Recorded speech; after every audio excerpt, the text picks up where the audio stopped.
Buenas tardes, soy Julio Vaqueiro y estas son las noticias de este jueves en Digital. Noticias Telemundo Digital. Mal tiempo histórico, vientos de 90 millas por hora, lluvias torrenciales, tornados. Hay al menos 5 personas muertas en el centro del país. Los especialistas dicen que estas condiciones son excepcionales, más bien propias de la primavera. Triple peligro. Con la influenza, la variante Delta y la variante Omicron, se teme que una ola de contagios sature los hospitales del país. Hoy los CDC recomiendan evitar la vacuna de Johnson & Johnson. Incentivos para camioneros. La Casa Blanca presenta un plan para contratar y retener conductores de camión. Así combatirá la escasez de productos que hay en el país. Es una oportunidad para muchos choferes latinos. Vientos de 90 millas por hora, lluvias torrenciales, tornados. La situación del tiempo en buena parte del país es, según los expertos, algo histórico y preocupante. Vea cómo las ráfagas de viento hacían volcar grandes camiones en Wyoming. Todo el medio oeste tiene ya al menos 5 personas muertas precisamente por eso, por los fuertes vientos. Y por si fuera poco, en Colorado enfrentaron una tormenta de polvo que, como se ve aquí, cubrió zonas enteras y obligó a cortar varias carreteras. Hay cientos de miles de personas sin luz y millones que temen la amenaza de nuevos tornados después de la destrucción que dejaron en estos días en el medio oeste del país. Rubén Pereira tiene el reporte. Así sonaron las alarmas en varias partes del medio oeste de los Estados Unidos, donde se reportaron por lo menos 20 tornados. Hubo vientos de más de 90 millas por hora, fuertes lluvias y granizo, que dejaron árboles y postes de electricidad en el suelo, así como estructuras dañadas. En mi casa, y sí, se escuchaba cosas horribles afuera, como que todo se estaba quebrando, las ventanas, se oía feo. En Kansas, una fuerte tormenta de polvo afectó la visibilidad de los conductores. La carretera Interestatal 70 tuvo que ser cerrada. En video quedó captado el momento cuando un tractocamión fue volteado por las potentes ráfagas de viento en Wyoming. Lo mismo le pasó a este camión en una carretera de Chicago. A Lilian le tocó sobrevivir la tormenta en una carretera de Iowa. Este lugar dejó así como de 10 a 15 camiones tirados en la carretera por el alto volumen y los altos vientos que estuvieron azotando. Vientos que desplazaron a este contenedor de basura como si fuera un pedazo de cartón. Más de 500,000 de personas en varios estados del medio oeste se quedaron sin electricidad, poniendo a cuadrillas de las compañías de luz a trabajar a marchas forzadas, como estas en Wisconsin. En Michigan, los fuertes vientos arrancaron partes del techo de una escuela. En Minnesota no se había reportado un tornado en diciembre desde 1950. El de anoche dejó daños estructurales en decenas de edificios, como este banco. Estos días son inusuales, nunca se habían observado y son de llamar la atención y de tener mucho cuidado.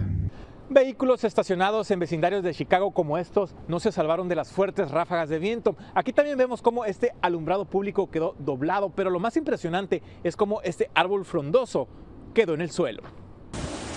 Pero lo que más sorprende es que en diciembre se haya visto este tipo de tormentas.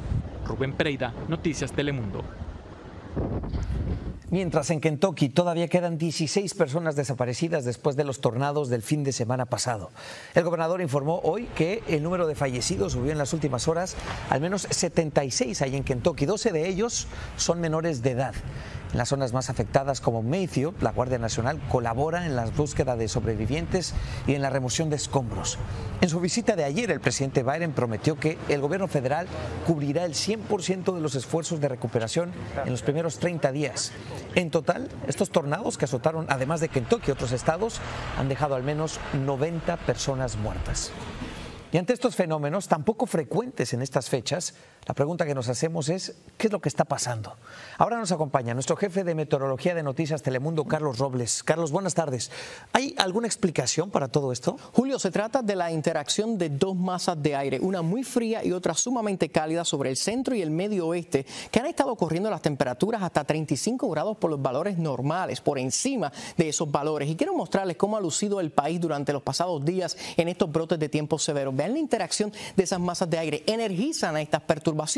Eso fue lo mismo que estuvo generando que durante horas de la madrugada y la noche de ayer se dieran este brote de tiempo severo nunca antes visto para un mes de diciembre, donde más de 508 reportes de vientos sobre las 60 millas por hora se reportaron, inclusive tornados en el estado de Minnesota en el mes de diciembre nunca antes visto para estas fechas. Y vean que ahora la cola de esa perturbación está afectando Kentucky, una localidad abatida el pasado viernes con tornados. Hoy reciben lluvias y sobre todo más tormentas, ya no tan intensas por fortuna. Precisamente, hablando de los tornados en Kentucky la pasada semana, el Servicio Nacional de Meteorología ha informado de forma preliminar que el tornado que afectó la ciudad de Mainfield fue uno EF4 en la escala Fujita mejorada. ¿Qué esto significa? Sus vientos se estiman pudo haber alcanzado 190 millas por hora. Esto es más intenso que un huracán categoría 5.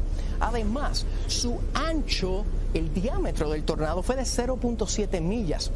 Esto lo pudiéramos comparar aproximadamente con 10 canchas de fútbol y recorrió 163 millas de distancia. Impresionante, ¿verdad? Ahora vean cómo se manifiesta el poder de los tornados cuando interactúan con estas estructuras endebles. El techo sale volando, las paredes colapsan en esas localidades. Inclusive los vehículos de motor pueden ser cargados por el fuerte viento y lanzados miles de millas de distancia de donde fueron recogidos. Es impresionante el poder de estos intensos vórtices de aire. Por eso, en momentos de tiempo severo, es tan importante que usted sepa cómo actuar y tenga identificado de antemano un refugio o un lugar seguro como sótanos o un búnker donde pueda protegerse. Debemos resaltar que ante la emergencia climática que vivimos, que produce este tipo de eventos, estos pudieran ser mucho más frecuentes, inclusive más intensos, no se descarta.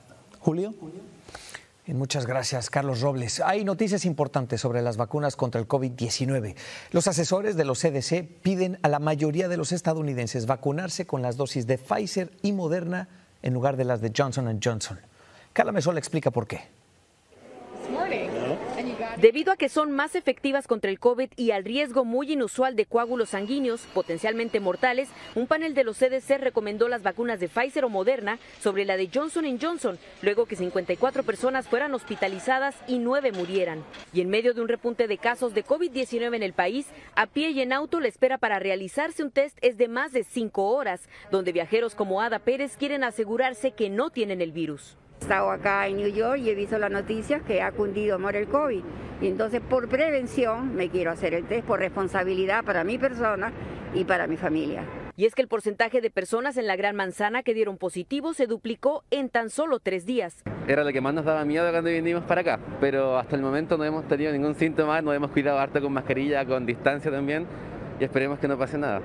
Este invierno el peligro se multiplica por 3 con Omicron, Delta y el virus de la gripe. Médicos ya se preparan para esta batalla. Si la gente se lo toma en serio y está vacunada contra COVID con tercera dosis y con vacuna de influenza y usa cubrebocas, es posible que evitemos un desastre que llegue a saturar los hospitales. A solo 3 meses de que Broadway reabriera sus puertas, algunas producciones han tenido que cancelar funciones debido a brotes de COVID-19 entre el elenco. El musical de Tina Turner, Hamilton y Harry Potter están entre los afectados. Regresarán hasta previo aviso mientras buscan que los artistas reciban la tercera dosis. Creo que es muy razonable que se apliquen medidas más enérgicas de cerrar conciertos, eventos públicos. Algunas universidades como la de Nueva York y Princeton cancelaron toda actividad en los campus y vuelven de manera remota para los exámenes finales debido al aumento de casos entre estudiantes. En Manhattan, Nueva York, Carla Amezola, Noticias Telemundo. Pero bueno, a pesar de la amenaza de este rebrote del coronavirus, los viajes en estas fiestas navideñas llegarán casi a los niveles previos a la pandemia. La AAA predice que más de 109 millones de personas se trasladarán 50 millas o más la próxima semana. Esto representa un aumento del 34% respecto al año pasado. Son solo 10 millones de viajeros menos que los que hubo en 2019. La agencia indicó también que la mayoría sigue prefiriendo el automóvil para trasladarse. Y esta es una buena noticia para muchos migrantes. El gobierno ha puesto fin a la detención de familias en los centros de ICE. Según datos oficiales obtenidos por la portal Axios, ya no queda ninguna familia migrante detenida en el país. Más de 100 personas quedaron en libertad del centro familiar de Dilley, en Texas, la semana pasada. Esta instalación es la última del país que albergaba familias. Será destinada ahora a alojar a adultos solos. De ahora en adelante, las familias serán liberadas con grilletes con GPS. Activistas creen que es un paso positivo, pero exigen un cambio de política más radical. Liberar a las familias sin un cambio fundamental deja las puertas abiertas para que en el futuro se retome esta práctica tan dañina. Lo ideal sería acabar con los contratos que mantienen estos centros en operación. Lo ideal sería una reducción dramática en la cantidad de personas que están bajo la custodia de ICE. Nos preocupa la idea de convertir estos sitios en lugares para detener más migrantes. En contraste, algunos republicanos e incluso algunos demócratas se quejan de que la promesa del gobierno de dar mejores comodidades a los migrantes impulsa un aumento en el flujo migratorio en la frontera. Al mismo tiempo, se aleja la posibilidad de una compensación económica para las familias migrantes separadas durante el gobierno del presidente Donald Trump. El Departamento de Justicia abandonó las negociaciones que sostenía con los abogados de estas familias, a pesar de que el mes pasado el propio presidente Biden declaró que merecían una indemnización. Se habló incluso de que cada persona recibiría hasta $450,000. La Unión Americana de Libertades Civiles acusa a la administración Biden de ponerse de parte de los responsables de las separaciones durante la política de tolerancia cero por dejar esta negociación. Y también espera una compensación una migrante a la que un agente de la patrulla fronteriza disparó en la cabeza y cuando se recuperó la deportaron. Desde México, Marisol nos dice que quiere justicia y quiere apoyo económico para las secuelas que le ha dejado la bala. Francisco Fajardo tiene el testimonio. ¿Por qué no simple y sencillamente el balazo me quitó la vida? La cicatriz de la bala de 9 milímetros en su frente es la prueba del que asegura fue su encuentro con la patrulla fronteriza en Nogales, Arizona. Si no fuera por mi mamá y mi hija, pues yo creo que yo ya no aguantará. Fue en junio pasado cuando Marisol cruzó la frontera de forma indocumentada. Y a menos de 2 millas al norte, ya a bordo de un vehículo junto a 6 personas más, un agente de la patrulla fronteriza les marcó el alto. Instantes después disparó. La bala terminó en su cabeza. Lo único que yo sentí fue un golpe en la cabeza y mi vista se oscureció. Activistas aseguran que la patrulla fronteriza bloqueó la investigación. En este reporte, un policía de la ciudad de Nogales detalla que cuando le pidió información a un agente fronterizo, le respondieron que todo lo que podían decirle era que el auto Kia donde viajaba no se dio el paso y un tiro fue disparado. Desde la política de la patrulla fronteriza, está prohibido para un agente de usar un arma de fuego para parar un vehículo. El abogado de Marisol no solo asegura que el grupo tenía la intención de detener su vehículo. En la queja formal que ya presentaron, detallan que ella estaba desarmada e indefensa y no representaba ningún riesgo de daño para nadie. Marisol fue dada de alta milagrosamente de un hospital. Después la detuvieron por semanas en un centro de detención para luego ser deportada a México, donde hasta hoy enfrenta problemas de salud. La agencia CBP se limitó a decir que tiene fuertes medidas de responsabilidad para revisar el incidente de uso de fuerza. Mis demandas son, primero, justicia.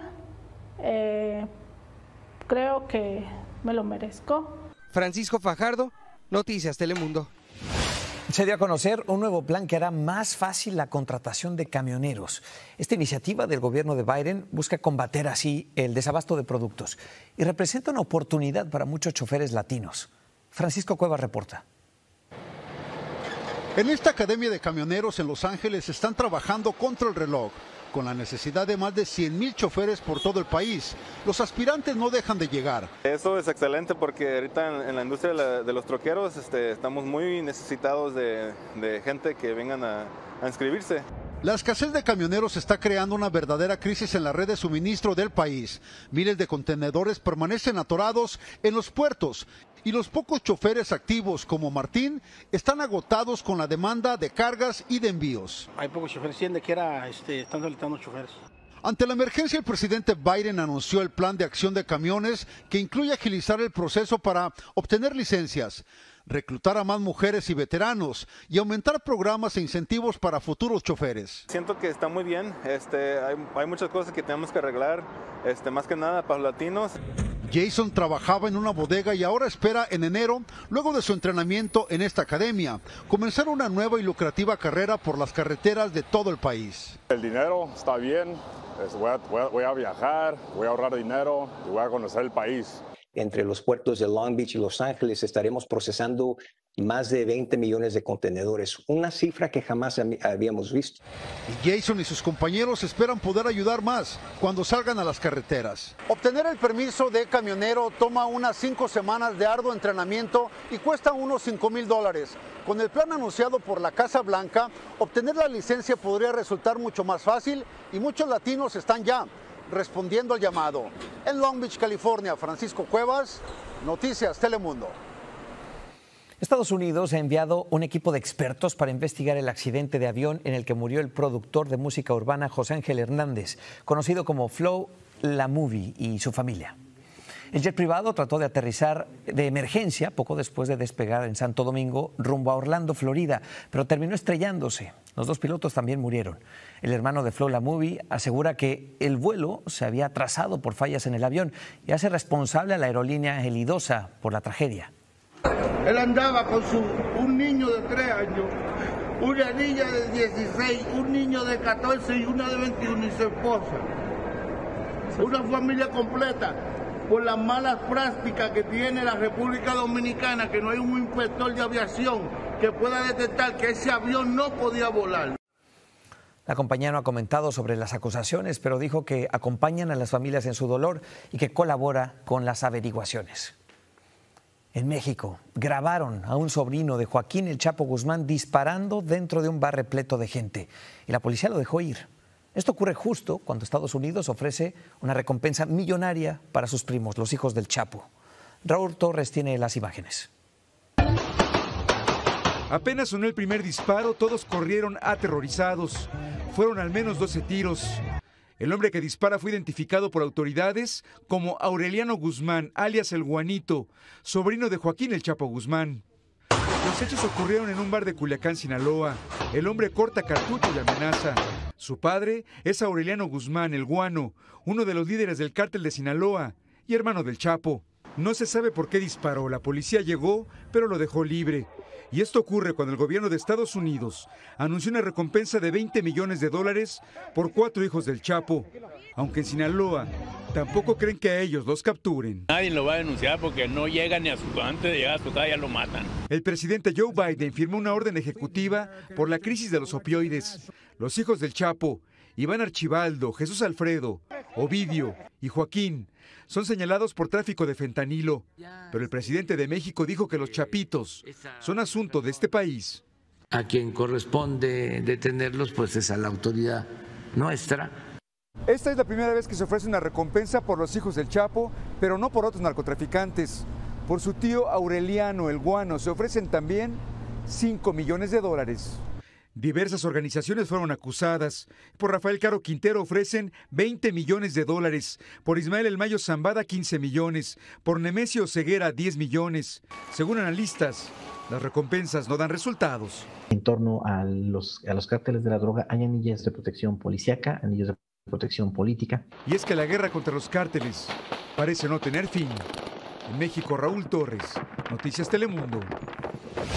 Síganos en nuestras redes sociales para más noticias y visite noticiastelemundo.com.